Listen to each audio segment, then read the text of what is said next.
3 days before disaster. The last days of Pompeii, the city that never saw tomorrow. Imagine waking up on a warm summer morning in one of the wealthiest cities of the Roman Empire.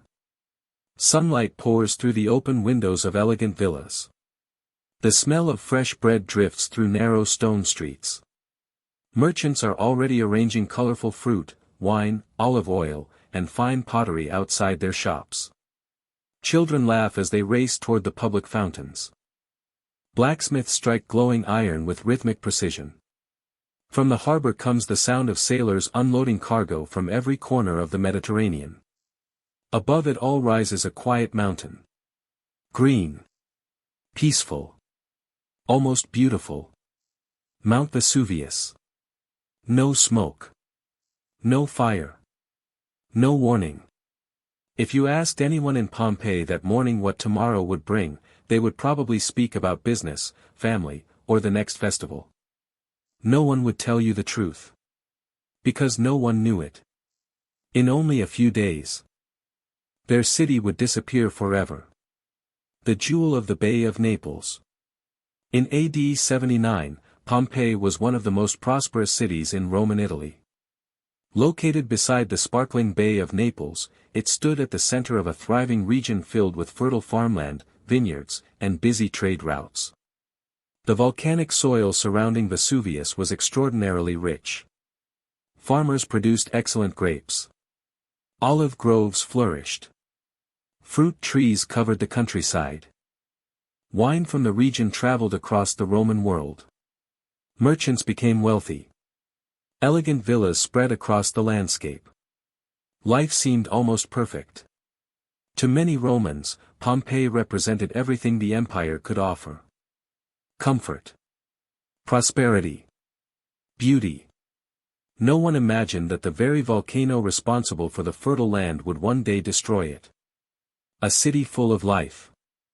Walking through Pompeii was an experience unlike anywhere else in Italy. Stone-paved streets echoed beneath wooden carts. Stepping stones allowed pedestrians to cross without walking through dirty water flowing along the roads. Colorful frescoes decorated the walls of homes and public buildings. Political advertisements were painted directly onto buildings. Graffiti covered countless walls. Some messages supported election candidates. Others advertised gladiator games.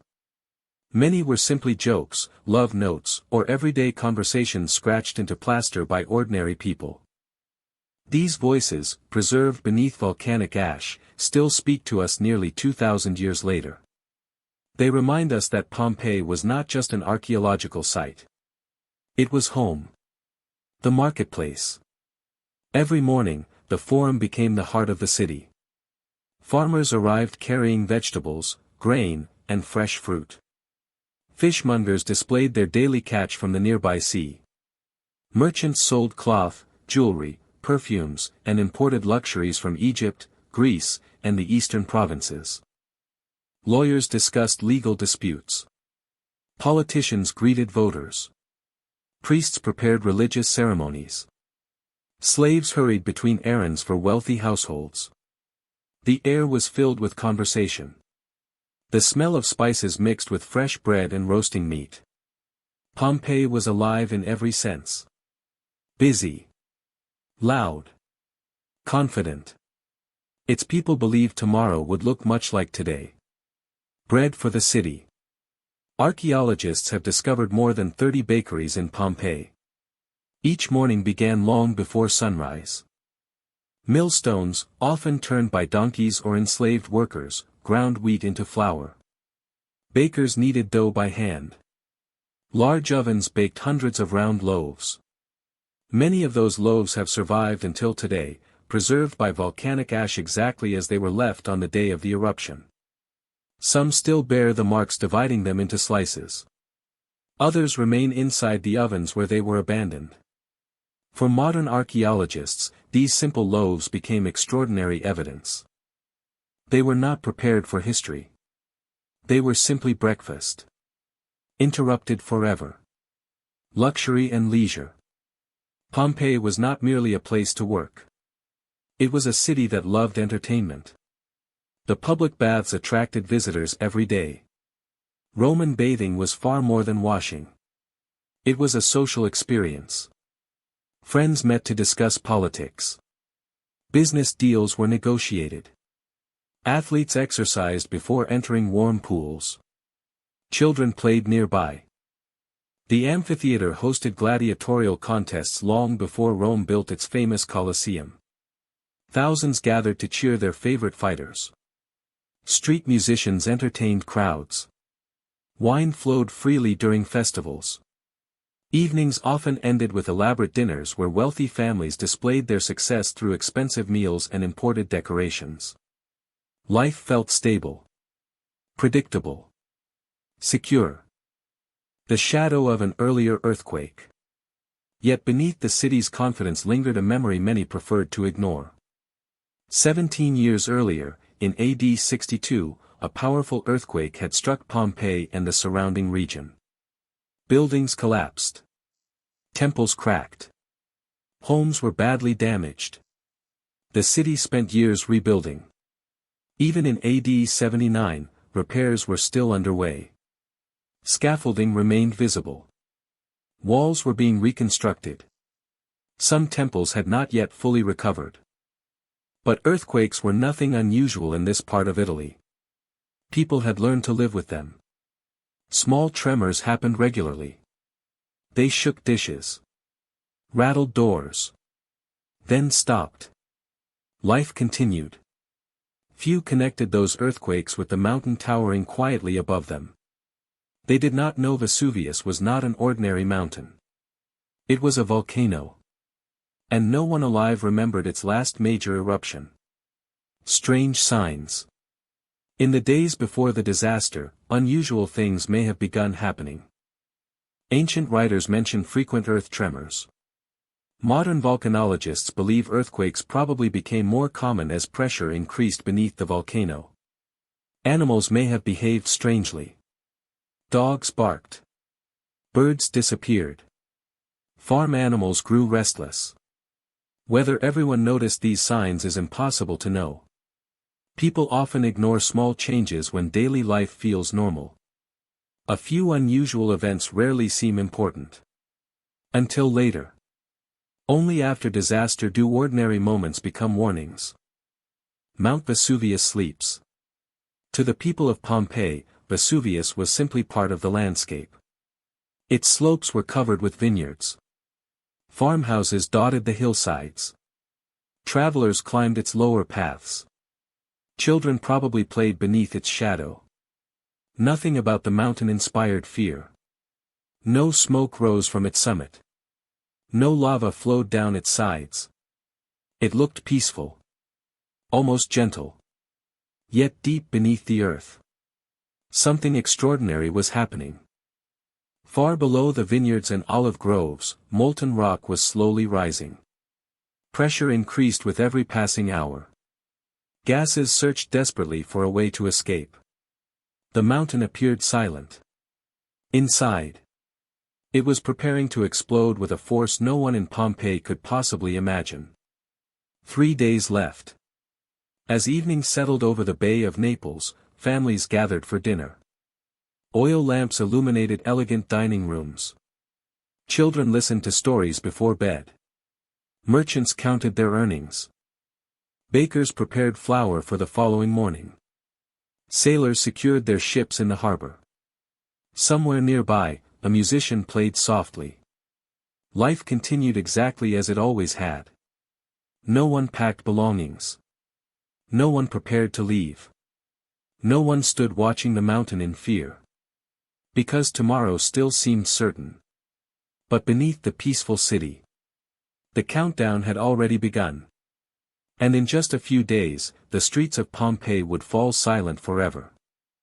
The day the mountain exploded.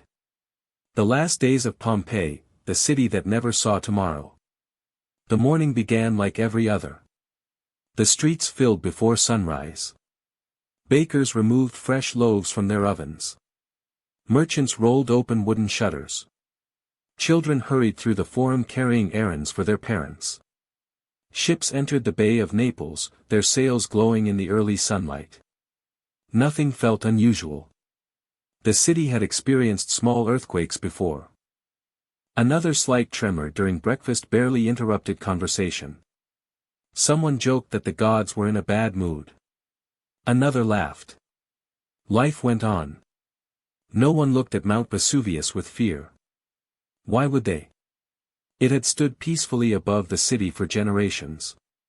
But deep beneath the mountain, the pressure had finally reached its limit. Just after midday. Sometime around midday on what is now generally dated to late October AD 79, although some scholars continue to discuss the exact date of the eruption, something extraordinary happened. A deafening explosion shattered the silence. People turned toward the mountain. At first, many couldn't understand what they were seeing. A gigantic column of ash, gas, and volcanic rock shot into the sky. Higher. Higher. Higher still. Within minutes it towered kilometers above the earth. The Roman writer Pliny the Younger, watching from across the Bay of Naples, later described the strange shape of the cloud. He said it resembled a great pine tree. Its narrow column rose high into the sky before spreading outward into enormous branches. Today, volcanologists still use the term Plinian eruption to describe eruptions of this type. His eyewitness account remains one of the most important historical descriptions of a volcanic disaster ever written. Confusion. For several minutes. No one knew what to do. Some people stood frozen in the streets. Others climbed onto rooftops for a better view. Parents searched for children. Shopkeepers rushed outside. Many believed it was simply another strange natural event that would soon end. No one had ever witnessed anything like this. There were no emergency plans. No warnings. No understanding of volcanic eruptions. The people of Pompeii were trying to make sense of something no living person had experienced before. Stones began to fall. Soon, small white stones began falling from the sky. Not rain. Not hail. Pieces of volcanic pumice. At first they seemed harmless. Children may even have picked them up with curiosity. But the falling stones became larger. Heavier. More frequent. They bounced from rooftops. Filled the streets. Covered gardens. Within hours, walking became difficult. Every passing minute added another layer. People wrapped cloth around their heads for protection. Some used furniture as makeshift shields. The sky continued growing darker. A city begins to panic. As afternoon turned toward evening, panic spread rapidly. Families gathered what they could carry. Money. Jewelry. Food. Water. Many believed leaving immediately was the safest choice. Others made the opposite decision. Their homes had thick stone walls. Surely they offered protection. Some remained indoors. Waiting. Praying. Hoping the eruption would soon end. It was a decision many would never have the chance to change. The darkness. By late afternoon, daylight began disappearing. Ash filled the atmosphere so completely that the sun became little more than a faint glow. Then. Darkness. Not ordinary night. Something far worse. Pliny the Younger later wrote that it was not like a moonless or cloudy night, but like being in a room with the lamps extinguished. Imagine standing in your own city. Unable to recognize the street outside your door. Unable to see your own hands. The only light came from oil lamps and flashes of volcanic lightning inside the towering ash cloud. Thunder echoed constantly. The mountain seemed alive. Roofs began to collapse. The pumice continued falling. Hour after hour. The weight became enormous. Roofs started creaking. Wooden beams bent. Then came the crashes. One building after another collapsed beneath the growing burden. People sheltering inside suddenly found themselves trapped. Some escaped. Others never did. Archaeologists have discovered entire families buried beneath collapsed roofs, still clutching valuables they had hoped to save.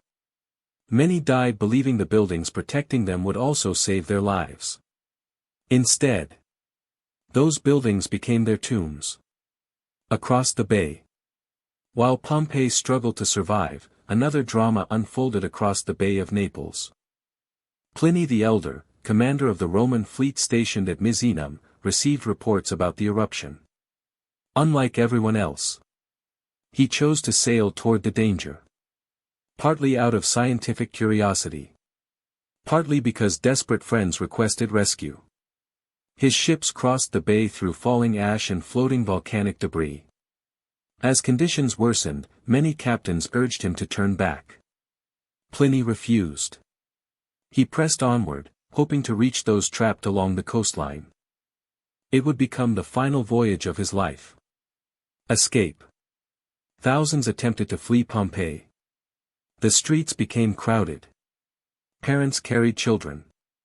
Slaves followed their masters. Neighbors helped one another through the darkness. Some escaped toward the countryside.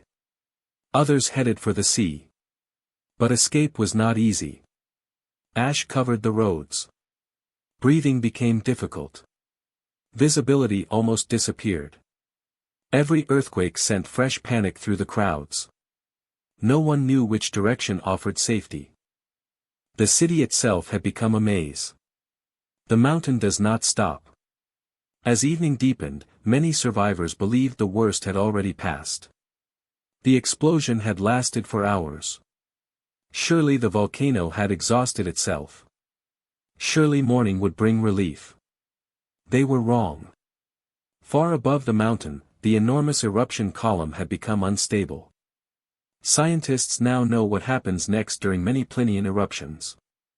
Eventually, the towering column can no longer support its own weight. It collapses. When that happens, superheated clouds of gas, ash, and volcanic debris race down the slopes at terrifying speed. Nothing in their path survives. The people of Pompeii had no idea this danger even existed. As they struggled through darkness, exhausted and terrified, the deadliest phase of the eruption was only beginning. Just before dawn, deep beneath Mount Vesuvius, the eruption changed. The great column that had dominated the sky for hours began to collapse. High above the sleeping, or fleeing, city, enormous clouds of burning ash started rushing down the mountainside. They moved faster than a horse could gallop. Hotter than any fire the Romans had ever known. Within minutes, Pompeii's final hours would begin. The night Pompey died. The last days of Pompeii, the city that never saw tomorrow. Just before dawn, the mountain changed. For hours, Mount Vesuvius had thrown ash and pumice high into the sky. Now, something far more dangerous was happening. The towering eruption column began to collapse. Gravity took over. Instead of rising upward, enormous clouds of superheated gas, volcanic ash, and shattered rock rushed down the slopes of the volcano. Modern scientists call them pyroclastic density currents. The people of Pompeii had no name for them. Most never even saw them coming. A force beyond human imagination. Nothing in the ancient world resembled a pyroclastic flow. It was not lava. It was not smoke. It was an avalanche of scorching gas, ash, and volcanic debris racing across the landscape at tremendous speed. Temperatures could exceed several hundred degrees Celsius. The cloud moved so quickly that escape was nearly impossible for anyone in its path. It flattened buildings. Filled streets. Entered houses through doors and windows. Everything happened within moments. For many victims, there was no prolonged struggle. The disaster arrived with overwhelming speed. The final escape. Throughout the night, hundreds of people were still trying to flee. Some carried bags filled with coins and jewelry. Others held children tightly in their arms. Many wrapped pieces of cloth around their faces, hoping to filter the ash. Some remained convinced they could still reach the coast. Others searched desperately for relatives lost in the darkness. Every decision became more difficult. Should you stay inside? Or run? Should you protect your belongings? Or abandon everything? No one knew which choice offered the best chance of survival. The last streets of Pompeii. The streets that had been full of life only a day earlier now looked completely different. Ash covered everything. Doorways disappeared beneath growing drifts of pumice. Statues became ghostly shapes in the darkness. The familiar city had become almost impossible to recognize. Oil lamps provided only tiny circles of light. Beyond them, only blackness. People stumbled through streets they had walked all their lives. Unable to see. Unable to breathe comfortably. Unable to understand that the greatest danger was still descending from the mountain. Pliny the Elder. Across the Bay of Naples, Pliny the Elder had finally reached the town of Stabii. The volcanic activity had become even more violent. Ash fell continuously. The sea behaved strangely. Powerful earthquakes shook the coastline. Pliny tried to calm those around him. According to Pliny the Younger, his uncle remained remarkably composed. He ate dinner. Rested. Encouraged others not to panic. But the air continued filling with volcanic gases and ash. When the group finally attempted to escape, Pliny collapsed. Ancient sources suggest he may have died from suffocation, a heart condition, or complications caused by the eruption. The exact cause remains uncertain. His curiosity had led him toward one of history's greatest natural disasters. It also cost him his life. The first pyroclastic surge. During the early hours of the morning, the first deadly surges reached areas surrounding Vesuvius. Some settlements closer to the volcano were devastated almost immediately. Pompeii, slightly farther away, survived the earliest surges. For a short time, there was still hope. Some people continued escaping. Others believed the danger was finally passing. They could not know that an even larger surge was already racing toward the city. The moment everything ended. Then it arrived. The most powerful pyroclastic surge swept over Pompeii. It entered the city from the north. Within moments, streets vanished beneath burning ash. Buildings filled with volcanic debris. Those still inside houses had nowhere to go. Those running through the streets were overtaken almost instantly. Archaeological evidence suggests that many victims died where they stood. Some were found embracing loved ones. Others carried keys, money, tools. Small bags containing the possessions they believed would help them begin a new life somewhere else. Instead, those belongings became silent witnesses to their final moments. Buried alive. Hour after hour, ash continued falling. Layer upon layer buried the city. Roofs collapsed. Walls disappeared. Entire neighborhoods vanished beneath volcanic deposits. By the end of the eruption, Pompeii lay hidden beneath several meters of ash and pumice. Roads no longer existed. The forum disappeared. The amphitheater vanished. Gardens. Homes. Temples. Markets. Everything was gone. The city had not simply been destroyed. It had been erased. Silence. When the eruption finally began to weaken, an extraordinary silence settled across the landscape. No carts rolled through the streets. No merchants opened their shops. No children played near the fountains. No smoke rose from household kitchens. Only the wind moved across the gray surface where a thriving Roman city had stood only 2 days earlier. Travelers passing through the region would have struggled to believe that thousands of people had once lived beneath their feet. Pompeii had disappeared. Not gradually. Not over years. In less than 2 days. Frozen in time. One of the most haunting discoveries made by archaeologists came centuries later. As bodies buried in the ash decomposed, they left hollow spaces within the hardened volcanic deposits. In the 19th century, archaeologists developed a technique of carefully filling these cavities with plaster. The result was extraordinary. The plaster preserved the final positions of many victims. A child curled against the ground. A man shielding his face. A family huddled together. These casts do not show the people themselves. They reveal the empty spaces their bodies left behind. Yet they remain among the most powerful reminders of the human tragedy that unfolded in Pompeii. A city lost. Within a generation, Pompeii had largely disappeared from memory. Survivors rebuilt their lives elsewhere. New towns grew. The Roman Empire continued expanding. Wars were fought. Emperors rose and fell. The volcanic ash protected the city beneath it. For centuries. No one walked its streets. No one entered its homes. No one knew that beneath the quiet fields lay one of the best preserved Roman cities the world would ever see. It would remain hidden for nearly 17 centuries. Waiting for the day when history would uncover it once again. As the ash slowly settled over the Bay of Naples, the disaster finally came to an end. The volcano grew quiet. The sky gradually cleared. But beneath meters of hardened volcanic deposits lay an entire world frozen at a single moment in time. Homes still contained furniture.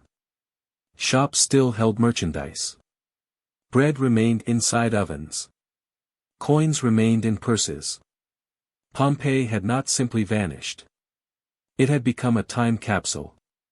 In our final chapter, we'll discover how this lost city was found again, what archaeologists uncovered beneath the ash, and why Pompeii continues to transform our understanding of everyday life in the Roman Empire nearly 2,000 years later. The city frozen in time. The last days of Pompeii, the city that never saw tomorrow.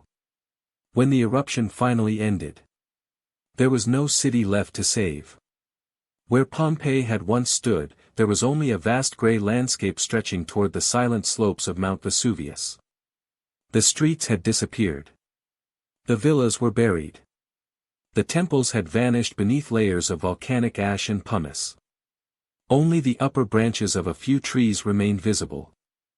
To anyone passing through the region, it looked as though the city had never existed at all. The Bay of Naples slowly returned to normal. Ships sailed again. Markets reopened in neighboring towns. The Roman Empire continued moving forward. Life always does. Even after unimaginable tragedy. The survivors. Not everyone in Pompeii died. Many people escaped during the first hours of the eruption. Some fled by road before the ash became too deep. Others escaped by sea while the coastline was still accessible. Families who survived left behind everything they owned. Their homes. Their businesses. Their memories. Many would never return. For those who escaped, survival carried its own burden. Imagine watching the mountain destroy the city where you were born. Knowing friends, neighbors, and relatives remained somewhere beneath the ash. The physical disaster ended in 2 days. The emotional one lasted a lifetime. The world moves on. The Roman government attempted to help those affected. Emperor Titus is believed to have organized relief efforts and appointed officials to oversee recovery in the devastated region. Nearby towns accepted refugees. Trade slowly resumed. New homes were built. Within a few decades, Pompeii had become little more than a memory. Nature completed what the volcano had begun. Grass covered the ash. Vines spread across the hills. Fields returned. Generation after generation walked above the buried city without realizing what lay beneath their feet. History had been hidden. Not destroyed. A city lost for nearly 17 centuries. For more than 1,600 years, Pompeii remained almost completely forgotten. Medieval travelers passed through the region without knowing that an entire Roman city rested below them. Maps no longer marked its streets. Its name slowly disappeared from common memory. Then, in the 18th century, everything changed. Workers digging in the area uncovered ancient walls. Soon afterward, more discoveries followed. Columns, statues, mosaics, entire buildings. At first, few understood the importance of what had been found. But as excavations continued, archaeologists realized they had uncovered something extraordinary. They were not excavating ruins in the usual sense.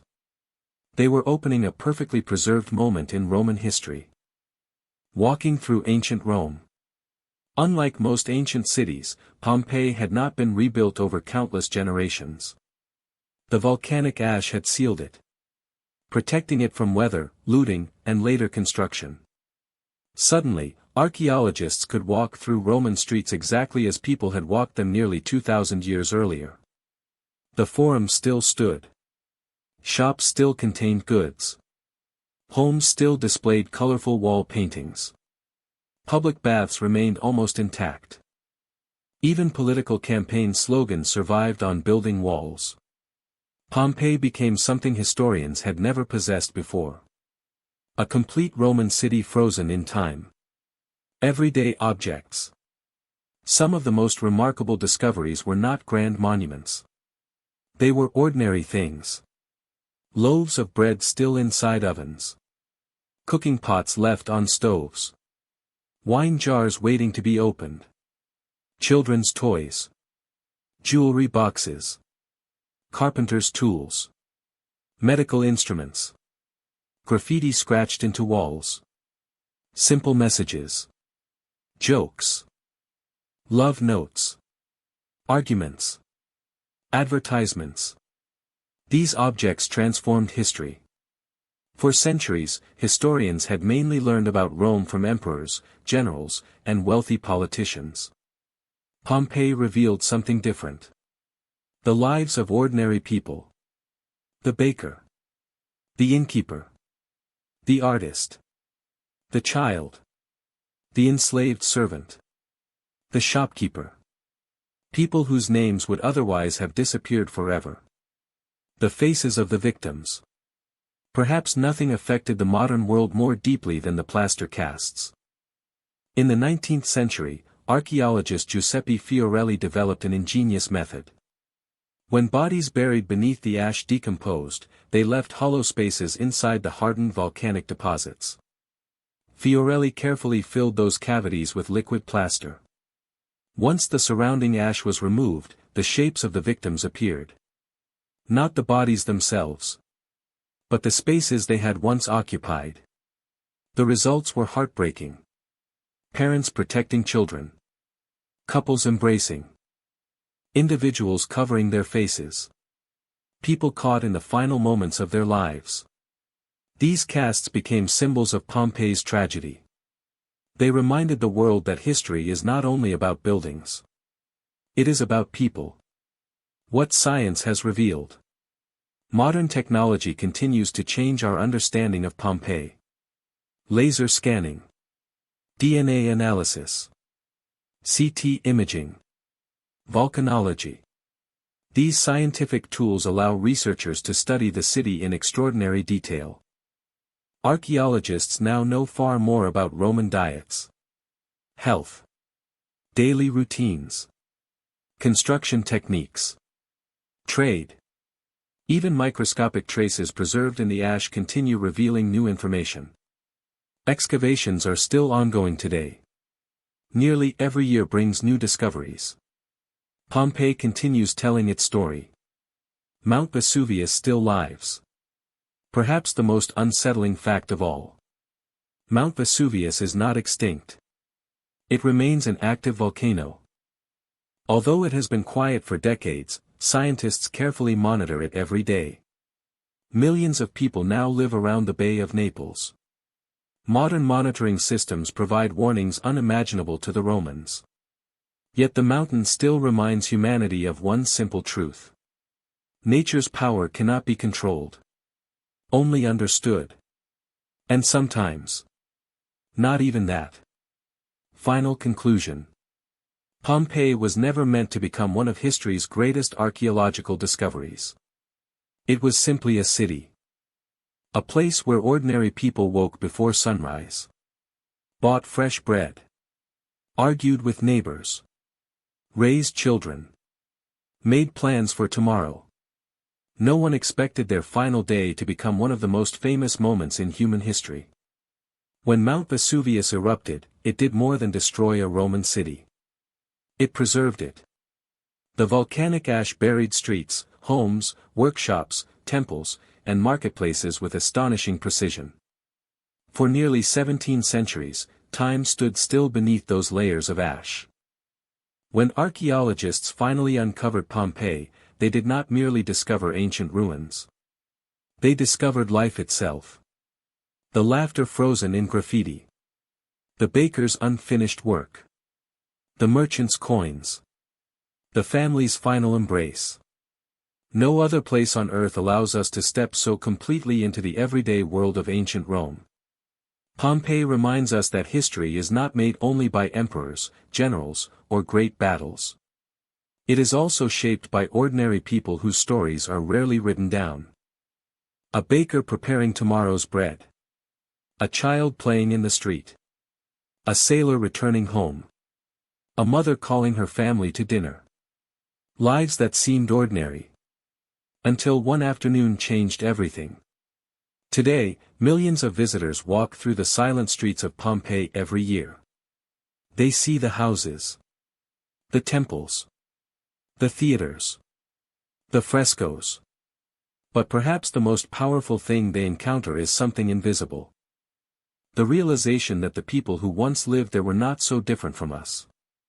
They had dreams, plans, families, worries. They believed tomorrow was guaranteed. It wasn't. And perhaps that is the true legacy of Pompeii. Not simply the story of a volcano, but a timeless reminder that every ordinary day is more precious than we realize.